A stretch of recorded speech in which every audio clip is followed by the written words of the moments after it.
লাল মিয়া সৈকত পাড়ের দোকান সিন্ডিকেটের মূল হোতা। তার নামেই ঝিনুক, খাবার ও চটপটি মিলে ৫৫টিরও বেশি দোকান রয়েছে। জালাল আহমেদ ট্যুরিস্ট পুলিশের সোর্স হিসেবে পরিচিত। তিনি পুলিশের নাম ব্যবহার করে ব্যবসায়ীদের কাছ থেকে নিয়মিত চাঁদা তোলেন এই জালাল। তার নামে রয়েছে একাধিক দোকান। কাশেম ও দুলাল লাবণী পয়েন্টের ছাতা মার্কেটের নিয়ন্ত্রণ এই দুই ব্যক্তির হাতে।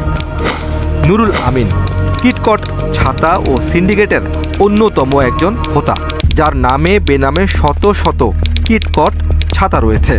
এছাড়াও beach bike, water bike, fish fry ও বিভিন্ন খাবারের দোকান রয়েছে এই নুরুল আমিনের। হাসানুল্লাহ কিটকট ছাতা সিন্ডিকেটের আরেকজন, যার নামেও ১০০-র উপর রয়েছে ছাতা। এছাড়া beach bike, water bike, tube, ঝিনুকের দোকান রয়েছে হাসানুল্লাহ নামে। মাহবুবুর রহমান নামে বেনামে তার নামে রয়েছে শতাধিক কিটকট চেয়ার।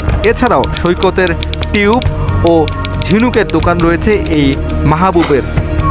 মোহাম্মদ সোহেল, আবু শামা ও মান্নান কিটকট ছাতা সিন্ডিকেটেও তাদের নাম রয়েছে। নামে বেনামে অসংখ্য কিটকট সৈকতের ছাতা রয়েছে তাদের নিয়ন্ত্রণে। শফিক, সোহেল ও রাসেল বিচের লকার, টয়লেট, শিশু পার্ক, ট্রেন, ওয়াটার বাইক সহ একাধিক ব্যবসা নিয়ন্ত্রণ করেন এই তিন ব্যক্তি।